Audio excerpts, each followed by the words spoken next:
Have you ever felt it before? Something's off.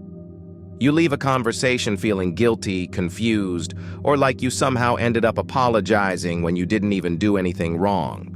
That's not an accident. That's manipulation. And today I'm going to show you exactly how to spot it, because most people miss every single one of these signs. Welcome to Beyond the Mind. I'm glad you're here. Let's get into it. Sign number 1.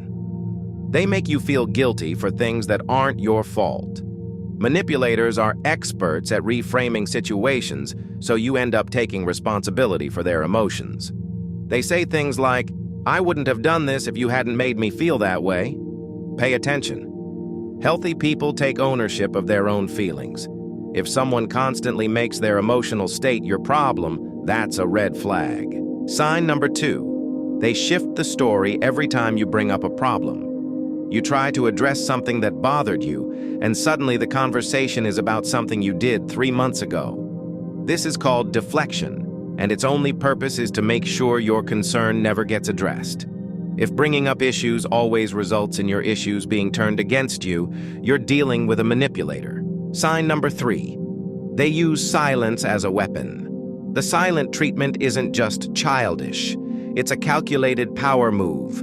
When someone goes cold on you to punish you or force you to apologize, they're using your attachment against you. The discomfort you feel when someone withdraws?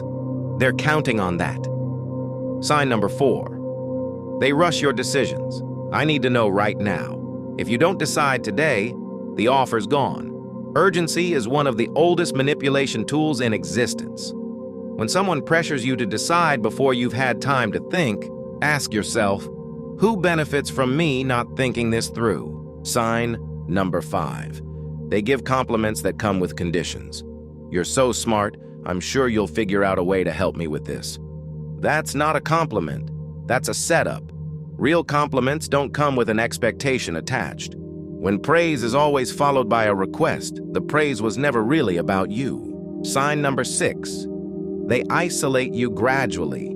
It rarely happens all at once. First, it's a comment about how your friend isn't really good for you.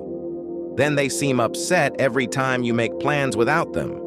Then you realize you've slowly stopped seeing the people who knew you before them. Isolation is how manipulators eliminate outside perspectives that might help you see what's really happening. Sign number 7. Your gut has been telling you something is wrong. This one isn't a behavior, it's a signal. Your nervous system picks up on inconsistencies before your conscious mind does.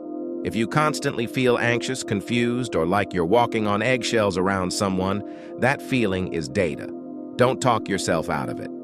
Here's the thing about manipulation. It works best in the dark. The moment you can name what's happening, it loses most of its power over you. If any of these signs felt familiar, I want you to know that recognizing them is already the hardest step. If this was useful, subscribe. Every week we go deeper into the psychology behind why people do what they do. I'll see you in the next one.